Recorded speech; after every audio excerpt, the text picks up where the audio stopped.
From New York, this is Democracy Now! We're going to have a bill, the one big, beautiful bill. I think it's going to be, it's the biggest bill ever passed, and we got to get it done. Tremendous tax cuts for people, tremendous incentives, tremendous regulation cuts, all these regulations that are so horrible. President Trump makes a rare visit to Capitol Hill to push House Republicans to support a sweeping budget bill that gives massive tax breaks to the rich. The Congressional Budget Office says the bill will result in more than $500 billion in Medicare cuts, in addition to sweeping cuts to Medicaid and Obamacare. We'll speak to Bishop William Barber, who's been arrested twice in recent weeks protesting the cuts. What they're considering right now would cost coverage, would take millions of people, not hundreds and thousands, but millions of people away from Medicaid. We're talking about $880 billion in cuts over 10 years. We'll also speak about the budget bill with disability rights activists Julie Farrar of ADAPT and reporter Arjun Singh of The Lever, which has just released an audio series called The Tax Revolt on the history of the Republican anti-tax movement, then to America's brain drain. I believe we're experiencing the great American healthcare tragedy, and it centers around a massive misallocation of federal government funds. As the Trump administration slashes spending on health care and scientific research, we'll look at the long-term impacts of Trump's anti-science agenda as scientists look to take their research overseas. All that and more coming up.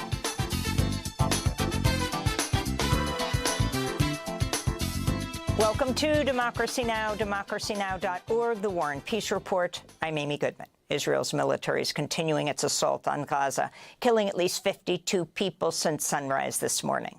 As Palestinian health officials warn of a growing hunger catastrophe 80 days after Israel imposed a total blockade on food, water, and medicine.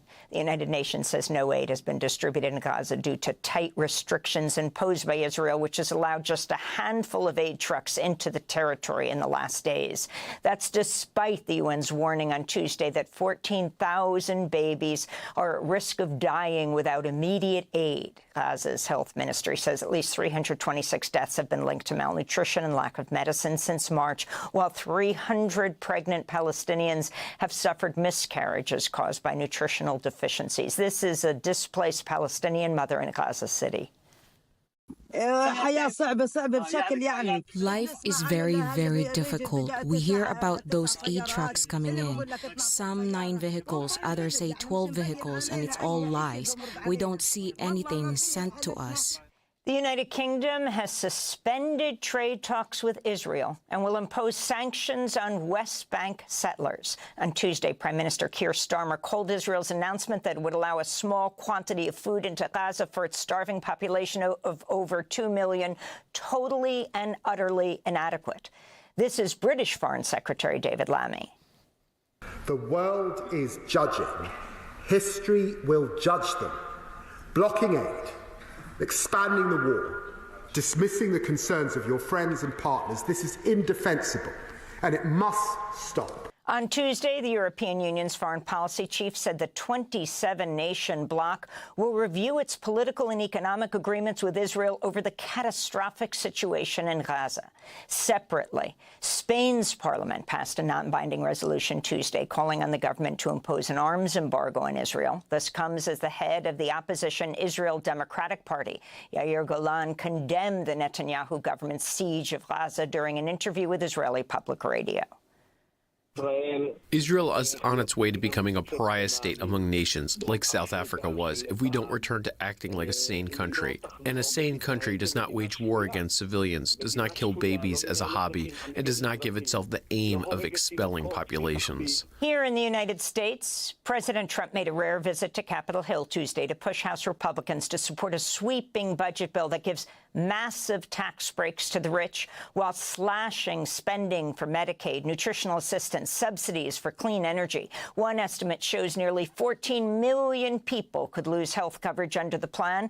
The Congressional Budget Office warns the bill would trigger some more than $500 billion in automatic cuts to Medicare under the statutory Pay-As-You-Go Act. Budget negotiations continued through the night as a group of Republicans are pushing for even bigger cuts, while blue state Republicans are seeking larger tax breaks by increasing the deduction on state and local taxes. After headlines, we'll have more on the Republican budget bill with Bishop William Barber of the Poor People's Campaign. We'll also speak with ADAPT, the disability rights organization. The Trump administration's reportedly deported a group of immigrants from Burma and Vietnam to the nation of South Sudan, potentially in violation of a previous federal court order that restricts the removal of immigrants to a third country without proper due process. On Tuesday evening, U.S. District Judge Brian Murphy in Boston ordered Trump officials to maintain custody of the immigrants transferred to South Sudan to, quote, ensure the practical feasibility of return in case the court finds their removal is illegal and orders their return to the U.S. One of the Burmese immigrants flown to South Sudan, identified in court documents as NM, has limited English proficiency and refused to sign a removal order given to him in English only.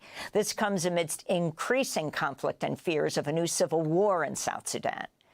In more immigration news, a report by the Cato Institute says dozens of Venezuelans, more than 50, who were transferred from the U.S. to El Salvador's Secat mega prison in March, had pending asylum appointments after they entered the U.S. using the Biden-era app CBP-1. At least one had a temporary visa, while 4 others had authorization to live in the U.S. through the refugee program. Democrats on the Senate Foreign Relations Committee grilled Secretary of State Marco Rubio Tuesday over his support for President Trump's agenda, including the deportation of immigrants without due process to El Salvador's Secat prison. Maryland Democratic Senator Chris Van Hollen, who in April traveled to El Salvador to campaign for the return of Salvadoran immigrant Kilmar Abrego Garcia, a father who lived in Maryland, said he regretted voting to confirm Rubio. Rubio shot back, calling Abrego Garcia a gangbanger while providing no evidence. In the case of El Salvador, absolutely. Absolutely. We deported gang members, including the one you had a margarita with. And that guy is a human trafficker, and that guy is a gangbanger, and the evidence is going to be clear in the days to come. You're going to see who you went to defend. I'm sorry, Mr. Chairman. Secretary Rubio has the floor. Mr. Chairman, he can't make unsubstantiated comments like that. Secretary Rubio has the floor. Separately, Secretary Rubio told Connecticut Senator Chris Murphy he was not aware that President Trump is set to host a private gala dinner on Thursday at Trump's golf club in Northern Virginia for the top 220 investors in the Trump cryptocurrency meme coin, even though the event has been widely reported and will feature many foreign investors. The majority are from other countries. Do you have a list of those foreign individuals who will be meeting with the president? I don't. I don't know anything about it. I didn't even know there was a dinner on Thursday night, so I'm not sure what you're referring to. Homeland Security Secretary Kristi Noem is drawing backlash following a hearing in front of the Senate Homeland Security Committee Tuesday in which she botched the definition of habeas corpus. This is Democratic Senator Maggie Hassan of New Hampshire questioning Noem about the constitutional right that safeguards people from being illegally detained. So, Secretary Noem, what is habeas corpus? Well, habeas corpus is a constitutional right that the president has to be able to remove people from this country and suspend their right to. Let me stop you, ma'am. Habeas corpus, excuse me, that's incorrect. President habeas Lincoln corpus, used it. Excuse me. Habeas corpus is the legal principle that requires that the government provide a public reason for detaining and imprisoning people. If not for that protection, the government could simply arrest people, including American citizens, and hold them indefinitely for no reason. Habeas corpus is the foundational right that separates free societies like America from police states like North Korea.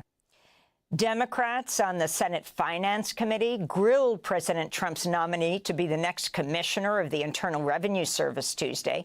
Under questioning from Massachusetts Senator Elizabeth Warren, former Missouri Republican Congressmember Billy Long refused to state that it's illegal for the president to weaponize the IRS against his political opponents.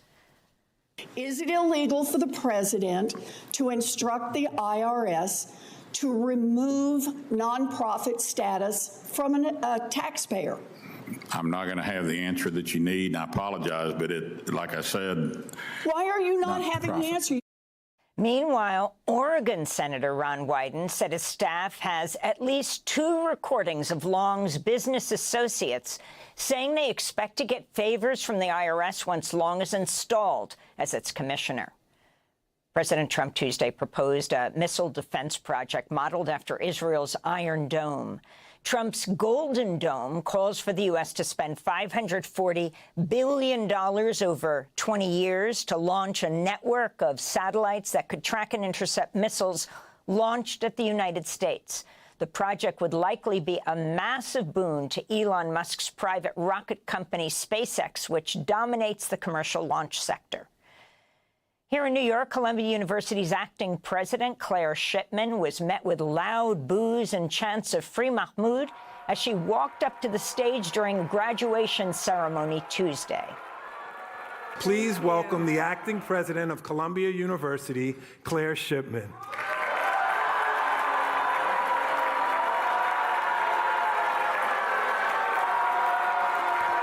The work of your generation will be to shape these interesting times, to define the values. The peaceful protest was in reference to Columbia graduate student Mahmoud Khalil, who remains in an ICE jail in Louisiana after being taken from his apartment on campus by federal agents in March. Meanwhile, newly released surveillance footage from Columbia shows Khalil complied and cooperated with the officers after they illegally entered his private Columbia-owned apartment building without a warrant. The footage contradicts claims by Trump officials who said Khalil attempted to flee. Khalil is scheduled to appear in immigration court tomorrow in Jena, Louisiana, where he remains behind bars. To see our coverage of this story, go to democracynow.org. In media news, the president and CEO of CBS News has stepped down, becoming the latest high-profile official to leave the network. Wendy McMahon said in a memo to CBS staff on Monday, quote, "It's become clear that the company and I do not agree on the path forward," unquote. Her departure comes as CBS's corporate owner, Paramount, is seeking FCC approval to complete an $8.4 billion merger with Skydance Media. And as Paramount is in talks to settle a $20 billion lawsuit filed by Donald Trump, who objected to the way CBS's 60 Minutes edited an interview with Kamala Harris.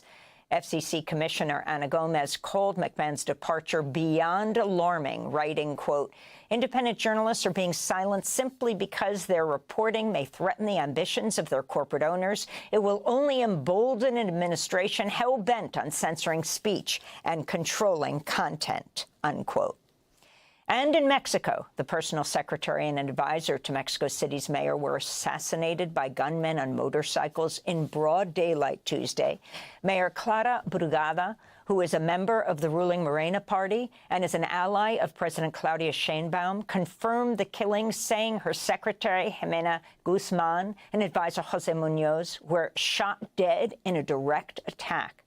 This came just hours after at least 7 young men, including minors, were killed as gunmen opened fire on a group in the central Mexican state of Guanajuato, where warring drug cartels indiscriminately target local communities. Residents are demanding justice. This is priest Jose de Jesus Perez.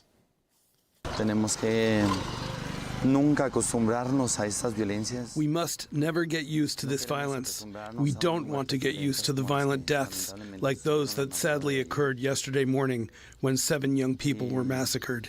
The U.S.-backed so-called war on drugs has led to decades of violence in Mexico. An estimated over 450,000 people have been killed since 2006, while another 100,000 have been disappeared.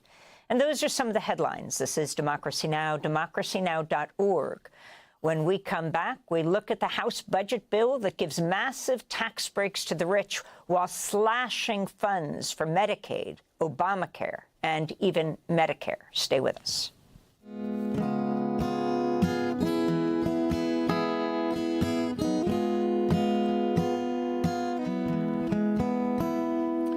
To the misanthropic, misbegotten merchants of gloom who look into their crystal balls and prophesy our doom, let the death knell chime. It's the end of time. Let the cynics put their blinkers on and toast our decline. Don't become demoralized by this chorus of complaint. It's a sure sign that the old world is terminally quaint, and tomorrow's gonna be a better day. No matter what the siren voices say, tomorrow's gonna be a better day.